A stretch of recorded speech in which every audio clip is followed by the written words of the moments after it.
একটু জানাবেন, কারণ খুব ইম্পর্টেন্ট বিষয় নিয়ে কথা বলবো, তাই শোনা যাওয়াটা জরুরি। আচ্ছা, যাই হোক, আশা করছি শোনা যাচ্ছে। আমি বলি কথাগুলো।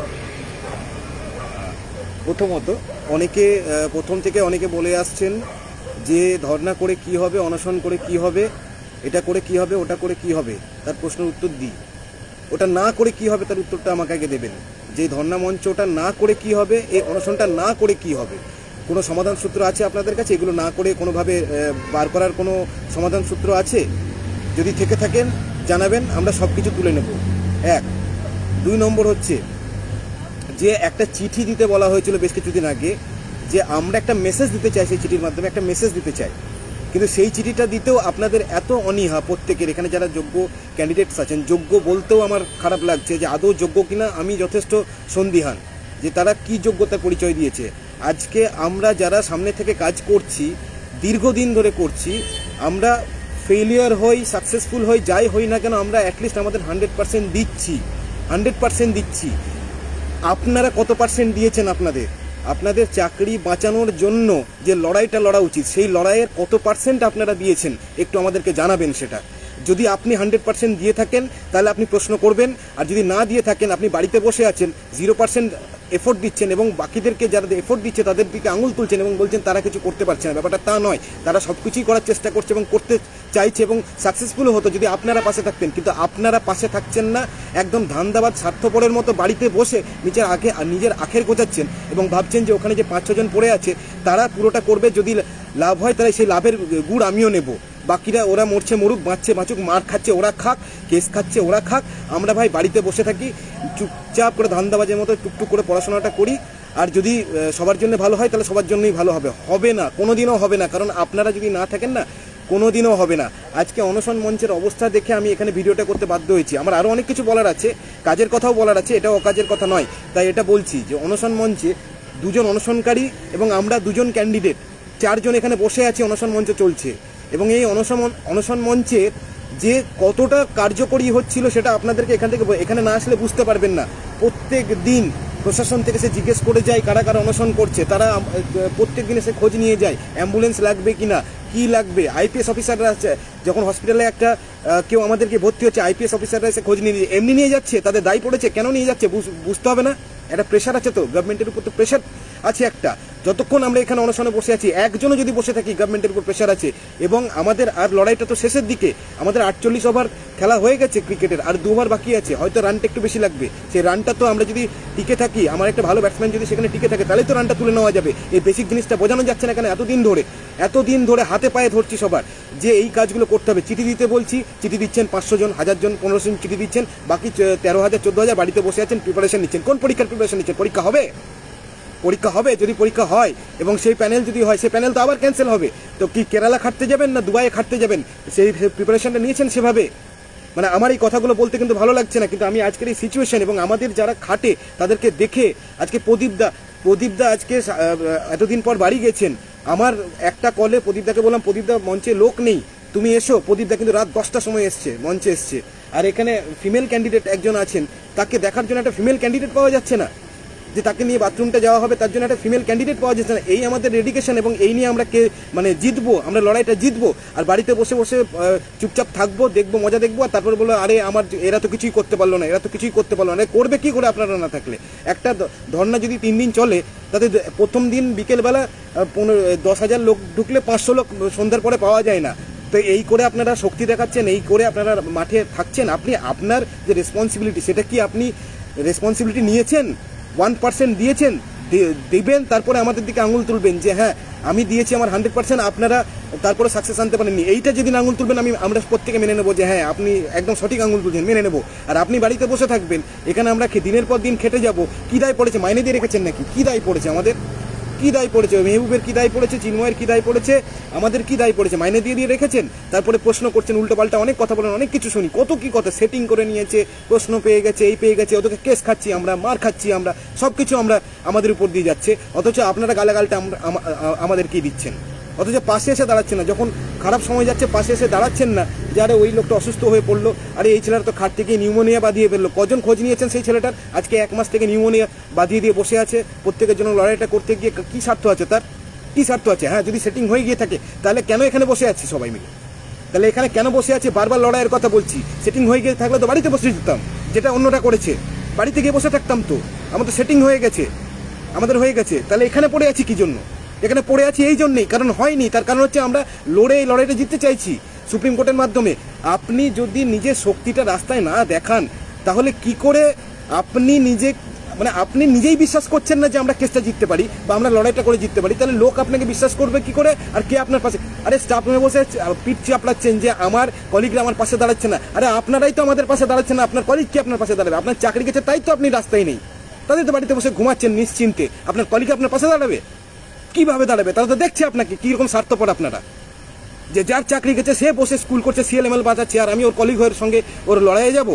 তো ওদেরকে কোন মুখে আপনারা বলেন যে ওরা আমাদের পাশে দাঁড়াচ্ছে না, তারা আমাদের পাশে দাঁড়াচ্ছে না? আর আপনি নিজেই তো নেই ময়দানে, কে এসে আপনার পাশে দাঁড়াবে?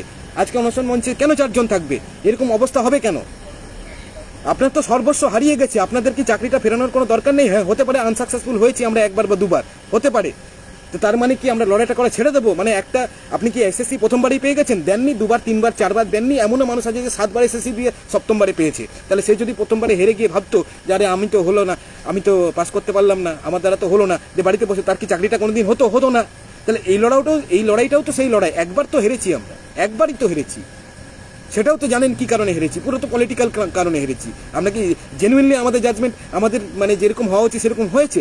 নির্দোষ হিসেবে সাজা পেয়েছি আমরা, কোন দোষে শাস্তি পেয়েছি? তাহলে কেন আমরা এটা চিৎকার করে করে, যদি আমরা 15,000 লোক রাস্তায় দাঁড়িয়ে চিৎকার করে করে বলতে পারি এই কথাগুলো, আজকে এখানে কালকে দিল্লিতে আমরা যদি এই কথাগুলো বলতে পারি, কেন শুনবে না লোকে? যখন আপনি 15,000 লোক নেমে জেনুইনলি এই কথাগুলো, সত্যি কথাগুলো আমরা মন থেকে বলতে পারবো, তখন কেন লোকে শুনবে না? অবশ্যই শুনবে। কিন্তু আপনিই তো বলছেন না, আপনি তো বাড়িতে বসে হার মেনে নিয়ে বাড়িতে বসে আছেন, হার মেনে বসে আছেন। তাহলে আপনি যদি নিজেই হার মেনে নিয়ে থাকেন, তাহলে আপনার পাশে এসে দাঁড়াবে কে আর আপনাকে জেতাবে কে? এই বেসিক জিনিসটা বোঝাতে পারছি না। চিঠি, দেখুন এতগুলো কথা বলার একটাই কারণ হচ্ছে চিঠি একটা ফরম্যাট দেওয়া হয়েছে, একটা চিঠির ফরম্যাট দেওয়া হয়েছে। এই চিঠিটা 15,000 ক্যান্ডিডেট যারা ডিস্ট্রিক্টে আছেন প্রত্যেকে ওই অ্যাডমিনদেরকে গালাগালি না করে, অ্যাডমিনরা সত্যিই খাটে, প্রচুর চেষ্টা করে, তাদেরকে গালাগালি না করে নিজেদেরকে গালাগালি করুন। আয়নাতে দেখুন মুখগুলো। অনেক পিটিশনার আছেন যারা এখানে এসে লড়াইটা দেন, এখানে পড়ে থাকেন, তাদের মুখগুলো আমরা চিনি কিরকম। এরকম অনেক পিটিশনার আছে যারা প্রচণ্ড স্বার্থপর এবং প্রচণ্ড ধান্দাবাজ। তারা শুধু গালিগালাজ করে এবং বাড়িতে বসে থাকে এবং নিজের আখের গোছায় এবং ভাবে যে বাকি যারা লড়ছে তাদের লড়াইয়ের উপর দিয়ে আমরা বেরিয়ে যাব। যদি ভালো হয় সবার জন্য হবে, যদি খারাপ হয় সবার জন্য হবে। একদিনের জন্য বাড়ি থেকে বেরোয়নি আজ অব্দি। তারাই আবার উল্টোপাল্টা কথা বলে। যারা খাটছে, যারা কাজ করছে তাদেরকে তারাই আবার উল্টোপাল্টা কথা বলে। যারা এখানে আসে তারা কিন্তু বলে না, যারা ওই বাড়িতে বসে আছে তারা বেশি কথাগুলো বলে। কেন এগুলো হবে? কেন আপনারা আসবেন না? আসতে হবে। আপনার চাকরি কে বাঁচাবে? আপনার চাকরি আপনি বাঁচাবেন না তো আপনার চাকরি কে বাঁচাবে?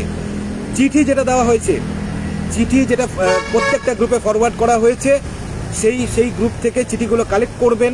সেই চিঠিগুলো প্রত্যেকে এসে বিকাশ ভবনে জমা করবেন, প্রত্যেকে। একদম বলে দিচ্ছি এবং সত্যি কথা বলছি, আমি, যারা আমাকে চেনেন, আমি দীর্ঘদিন এই ময়দানে পড়ে আছি, নিঃস্বার্থভাবে পড়ে আছি। নিজের পকেটের টাকা খরচ করে আমি ট্রেনে করে আসি, নিজের পকেটের টাকা খরচ করে আমি বাইকে করে আসি। ব্রেকফাস্টটাও নিজের পকেটের টাকায় করি। যখন খাবার হয়েছিল না, খাবারগুলো আমি নিজের পকেটের টাকায় খেয়েছি। পকেটে খরচও করছি, গালও খাচ্ছি, চেষ্টাও করছি, আর প্রেশারও খাচ্ছি। বাড়ির গাল, আপনাদের গাল, লোকজনের গাল জবাব দিতে দিতে জীবন শেষ হয়ে গেছে। কার লড়াই লড়বো? যে লড়াই করবো না জবাব দেবো?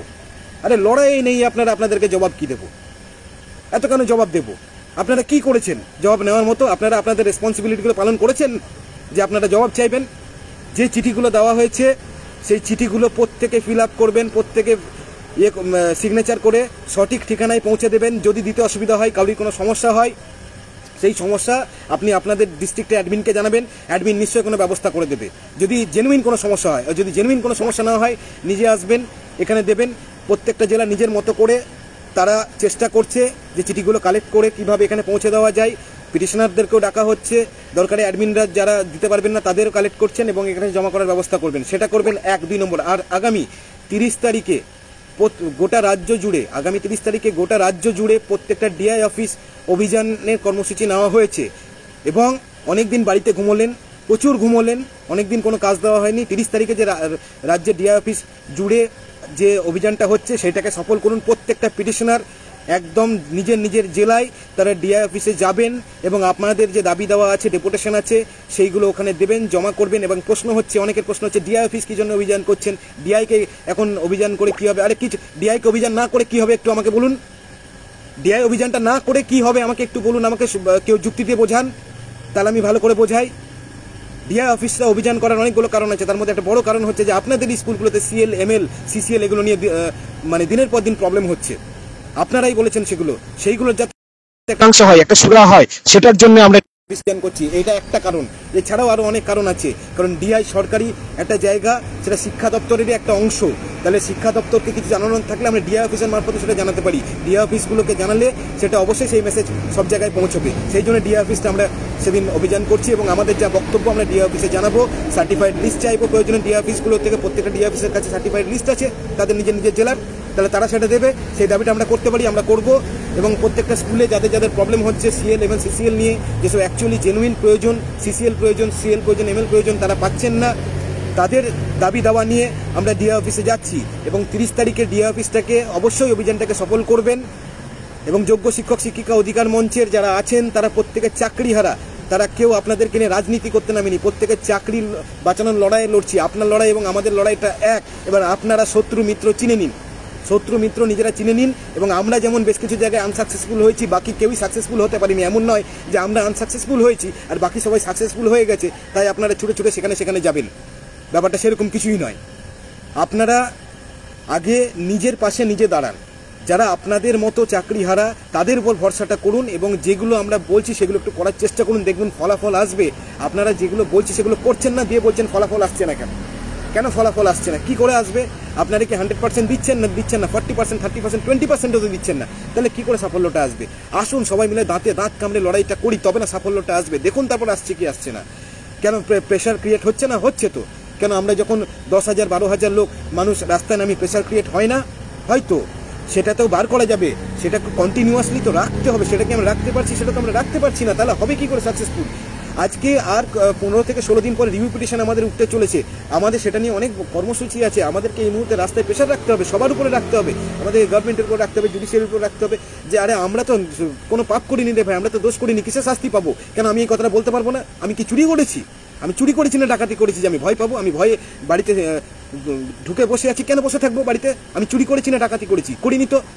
তাহলে আমি কেন আমার কথাটা কনফিডেন্সের সঙ্গে রাস্তায় বলতে পারবো না যে আরে ভাই আমি কোনো দোষ করিনি, আমি কোনো কিছু করিনি, আমাকে কেন শাস্তি দেওয়া হবে? তাহলে যেটা ভুল হয়েছে সেই ভুলটাকে তো ধরিয়ে দিতে হবে চোখে আঙুল দিয়ে।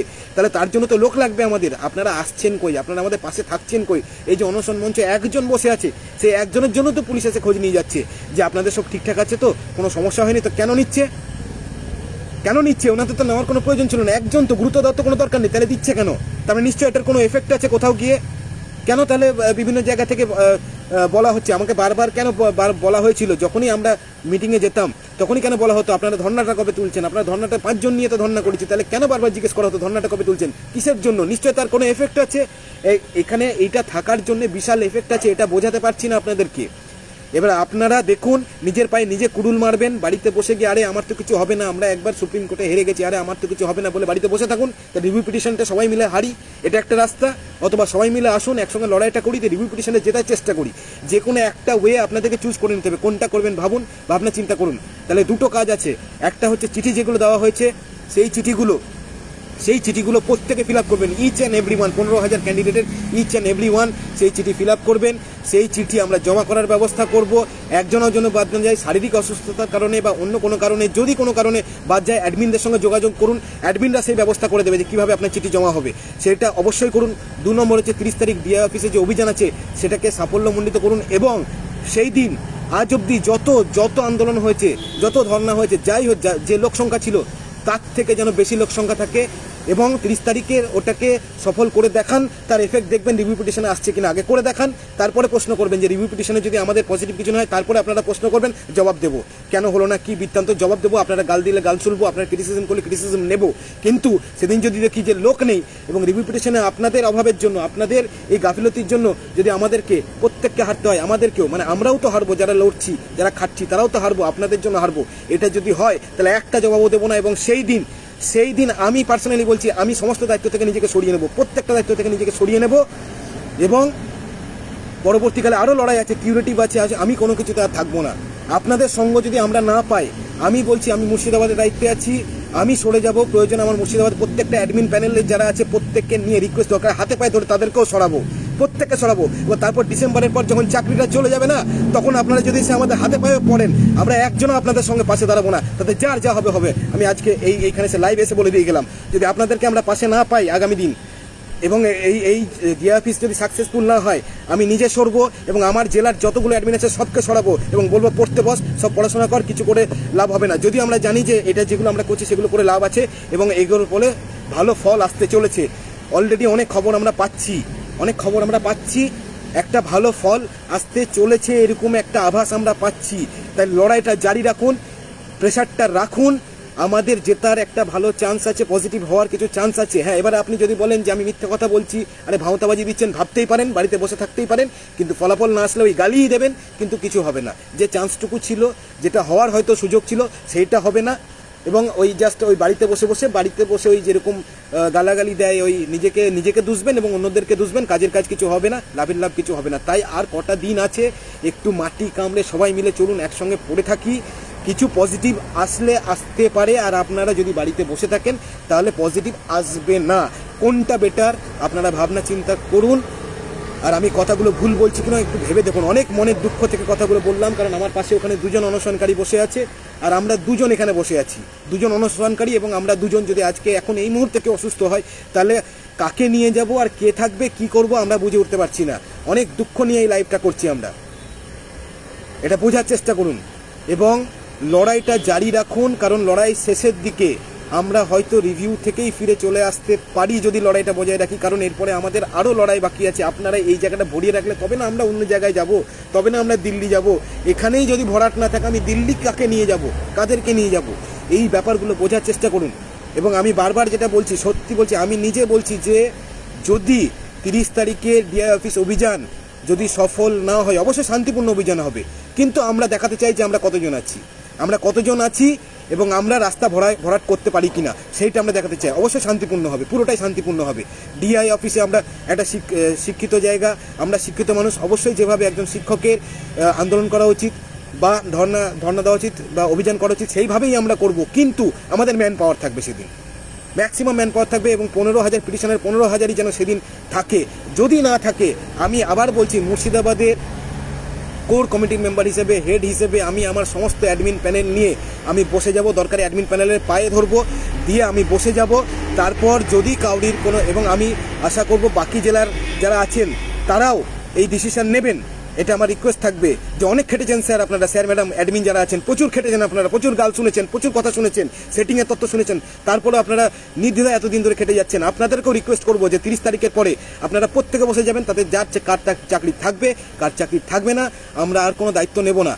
অনেক হলো, অনেক দেখলাম এইসব, দিনের পর দিন এভাবে মাটি কামড়ে পড়ে থাকবো, মার খাবো, কেস খাবো। অমিত দা লাথি খাচ্ছে, রজতের চোখ ফেটে যাচ্ছে, কেস খাবে, তারাই থাকবে, তারাই মঞ্চে পড়ে থাকবে, আমাদের তারাই গাল খাবে। এটা হতে পারে না, এটা বেশি দিন চলতে পারে না, এভাবে হয় না। এবং সরে যাবো, প্রত্যেকে সরে যাব। এবং তারপর সত্যি বলছি, ডিসেম্বরের পরে যেদিন চাকরিটা চলে যাবে প্রত্যেকে, দেখবেন পরীক্ষা দিয়েও হয়নি, সেখানে আবার দুর্নীতি হয়েছে, বা সেখানে 90% লোকের হবে না। যখন হবে না, তখন দৌড়ে বেড়াবেন, এবং যখন আমাদের কাছে আসবেন না যে স্যার এবার লড়তে হবে, আমরা সেদিন থাকবো না আপনাদের পাশে। কারণ আপনারা আজকে আমাদের পাশে নেই, সেদিন আমরা আপনাদের পাশে থাকবো না। এবং আমরা নিজেদের মতো করে কেউ না কেউ হয় ব্যবসায় ঢুকে যাবো, নাহলে কেউ রিক্সা চালাবো, কেউ টোটো চালাবো, যা করবো, কিন্তু আপনাদের পাশে থাকবো না। এইটুকু বলে দিয়ে গেলাম। এই যে কথাগুলো বললাম, খুব সিরিয়াসলি ভাবনা চিন্তা করুন, এবং 30 তারিখে যে অভিযানটা আছে সেই অভিযানটাকে সফল করুন। আর চিঠির যেটা বলেছি, চিঠিটাকে খুব সিরিয়াসলি নিয়ে কাজগুলো করুন। যে কাজগুলো খুব অল্প কাজ আপনাদেরকে দেওয়া হয়, আমরা যেগুলো করি না তার 1%ও কাজ আপনাদেরকে দেওয়া হয় না। সপ্তাহে 2 সপ্তাহে হয়তো একটা কাজ দেওয়া হয়, সেটাও যদি আপনারা ঠিক করে না করেন, তাহলে আর কিছু বলার নয়, এর লজ্জা রাখার নয়। আপনারা নিজের দায়িত্বটাকে পালন করুন, তারপরে অন্যদের দিকে আগুন তুলবেন। এই বলে দিয়ে গেলাম। এবং আমাকে এরপরেও আপনারা গালাগালি দেবেন, আমি জানি যে এই যে কথাগুলো বলছি তো অনেকের গায়ে লাগবে, এবং গালাগালি দেবেন দিয়ে মোটা হয়ে গেছে, যত গালি দেবেন দিন, কোনো অসুবিধা নেই। কিন্তু বারবার বলছি, যদি আপনারা আপনাদের দায়িত্বগুলো পালন না করেন, তাহলে এই যে দায়িত্ব ছাড়বো, এরপর বললাম যে কেঁদে বেড়াবেন, কিন্তু আমাদের একজনকেও পাশে পাবেন না। এই বলে আমি শেষ করে গেলাম।